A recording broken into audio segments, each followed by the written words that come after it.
Hi student, एक बार फिर से आप सभी का वेलकम केमिस्ट्री फैक्ट्स में। और आज से हम लोग क्लास 11 ऑर्गेनिक केमिस्ट्री को स्टार्ट कर रहे हैं। और आज का हमारा जो पहला टॉपिक है वो है रिएक्शन मैकेनिज़्म।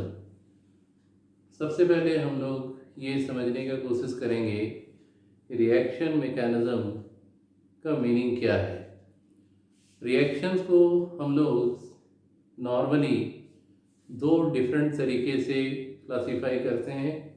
पहला एलिमेंट्री रिएक्शन और दूसरा कॉम्प्लेक्स रिएक्शन।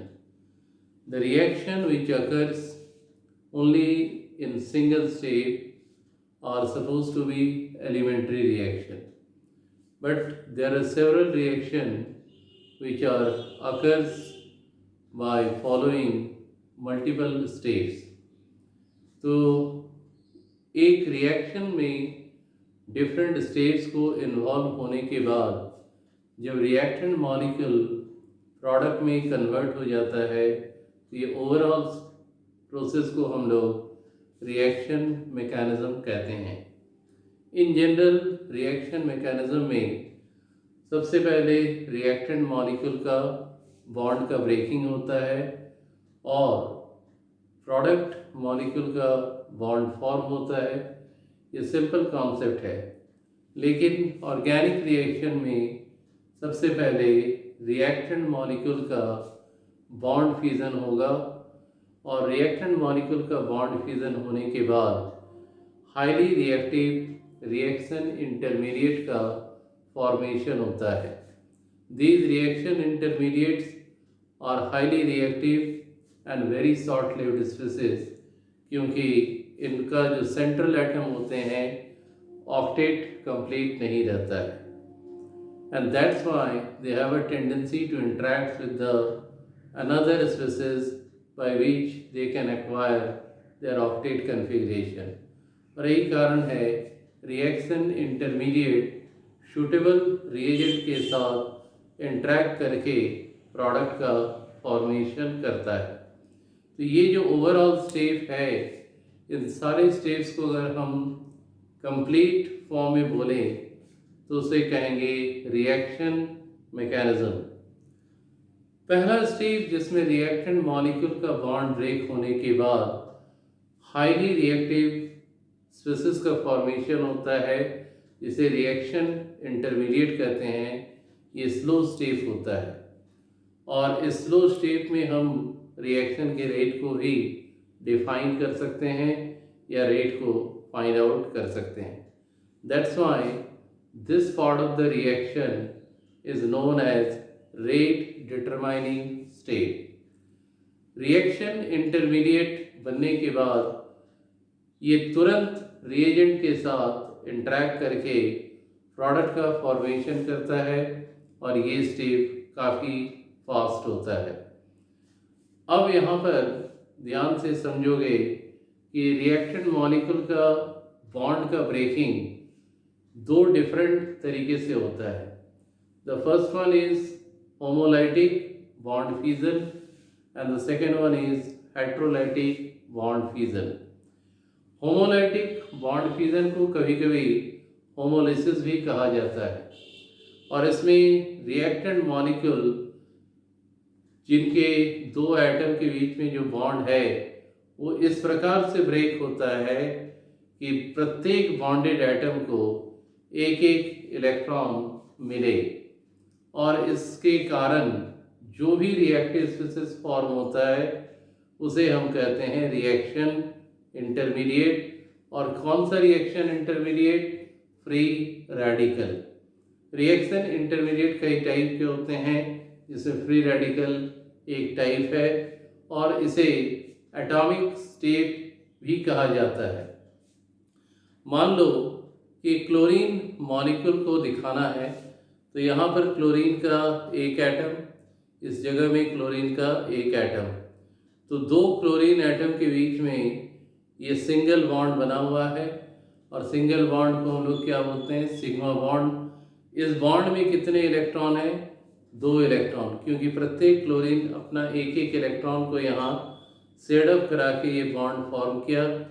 और जब ये होमोलिटिक बॉन्ड फ्यूजन होगा by the use of any form of energy, चाहे वो लाइट एनर्जी हो या थर्मल एनर्जी हो, ये क्लोरीन मॉलिक्यूल के बीच में जो बॉन्ड बना है, क्लोरीन एटम के बीच में जो बॉन्ड बना है, वो इस तरीके से ब्रेक होगा कि इस क्लोरीन को एक इलेक्ट्रॉन, इधर वाले क्लोरीन एटम को एक इलेक्ट्रॉन, और इस प्रकार से फ्री रेडिकल का फॉर्मेशन होता है। इसी प्रकार से दूसरी तरह का बॉन्ड फ्यूजन क्या है? Heterolytic bond fusion. जब बॉन्डेड एटम का इलेक्ट्रोनेगेटिविटी डिफरेंट हो, या यूँ कहे कि बॉन्डेड एटम का इलेक्ट्रोनेगेटिविटी डिफरेंस ज़्यादा हो, तो जो ज़्यादा इलेक्ट्रोनेगेटिव एटम है वो शेयर्ड इलेक्ट्रॉन को अपनी तरफ कंप्लीटली विड्रॉ कर लेगा और उस पर आएगा negative charge. At the same time जो अदर बॉन्डेड एटम है उस पर आ जाएगा प्लस चार्ज। वहाँ इलेक्ट्रॉन डिफिशियंसी दिखाने के कारण पॉजिटिव चार्ज का फॉर्मेशन होता है। जैसे मान लो अगर हम मिथाइल क्लोराइड की बात करें, तो मिथाइल क्लोराइड का फॉर्मूला क्या होता है? CH3Cl। यहाँ कार्बन 3 हाइड्रोजन के साथ बॉन्ड बना रहा है और 1 क्लोरीन के साथ बॉन्ड। कार्बन का 4 बॉन्ड में 3 हाइड्रोजन के साथ और चौथा बॉन्ड क्लोरीन के साथ। क्लोरीन और कार्बन में ज़्यादा इलेक्ट्रोनेगेटिव क्लोरीन है, तो कार्बन और क्लोरीन के बीच में जो शेयर्ड इलेक्ट्रॉन है इसको क्लोरीन विड्रॉ कर लेगा, इस पर आ जाएगा माइनस चार्ज, और CH3 पार्ट जो बच जाएगा उसमें जो कार्बन है उस पर आएगा प्लस चार्ज, क्योंकि ये वही कार्बन है जो क्लोरीन के साथ अटैच था। और कार्बन पर पॉजिटिव चार्ज का मीनिंग क्या होता है? कार्बोकेटायन। कार्बन पर पॉजिटिव चार्ज रहने पर इसे क्या बोलेंगे? कार्बोकेटायन, जो एक रिएक्शन इंटरमीडिएट है। कार्बोकेटायन क्यों हाईली रिएक्टिव है? देख सकते हो कार्बन यहाँ 3 हाइड्रोजन के साथ बॉन्ड बनाया हुआ है, प्रत्येक बॉन्ड में 2 इलेक्ट्रॉन, तो 3 बॉन्ड में 6 इलेक्ट्रॉन। ऑक्टेट से यहाँ पर 2 इलेक्ट्रॉन कम है, and that's why carbocation is highly reactive species, क्योंकि हर कोई चाहता है अपना ऑक्टेट अचीव करना। इसी प्रकार से अगर ऐसा हो कि इलेक्ट्रोनेगेटिविटी डिफरेंस हो जिसमें कार्बन जो है वो ज़्यादा इलेक्ट्रोनेगेटिव हो as compare to bonded atom, तो कार्बन पर नेगेटिव चार्ज आएगा और इसको हम कहेंगे कार्बन आयन।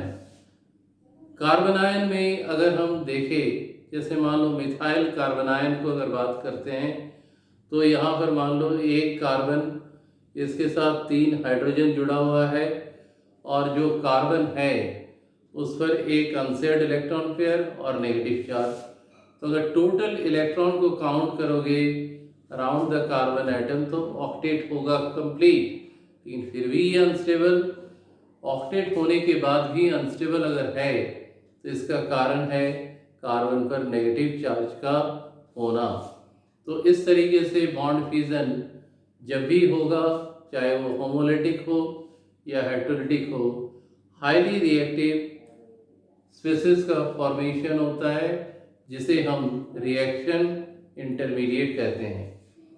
हाईली रिएक्टिव इसलिए क्योंकि इनमें ऑक्टेट कंप्लीट नहीं रहता है, एक्सेप्ट कार्बन आयन, जिसमें ऑक्टेट कंप्लीट रहने के बाद भी अनस्टेबल होता है क्योंकि उसमें नेगेटिव चार्ज प्रेजेंट है।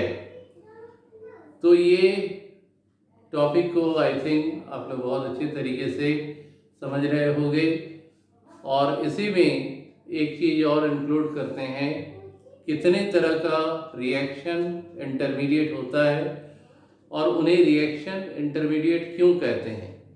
तो सबसे पहला, रिएक्शन इंटरमीडिएट का फॉर्मेशन होता है due to the bond fusion of the reactant molecule. और बॉन्ड फ्यूजन 2 तरीके से हो सकता है, होमोलिटिक और हेट्रोलिटिक। रिएक्शन इंटरमीडिएट सबसे पहला है फ्री रेडिकल, फिर कार्बोकेटायन, फिर कार्बन आयन, फिर कार्बीन, नाइट्रीन, बेंजाइन या एराइन। इन रिएक्शन इंटरमीडिएट्स के बारे में हम लोग बारी बारी से आने वाले क्लासेस में डिस्कस करेंगे। और अब रहा इसे रिएक्शन इंटरमीडिएट क्यों कहते हैं। These are known as reaction intermediate because these are formed due to the bond fusion of the reactant molecule in between the formation of product from the reactant molecule. I hope कि ये topic अच्छी तरीके से आप लोग को समझ में आ गया होगा।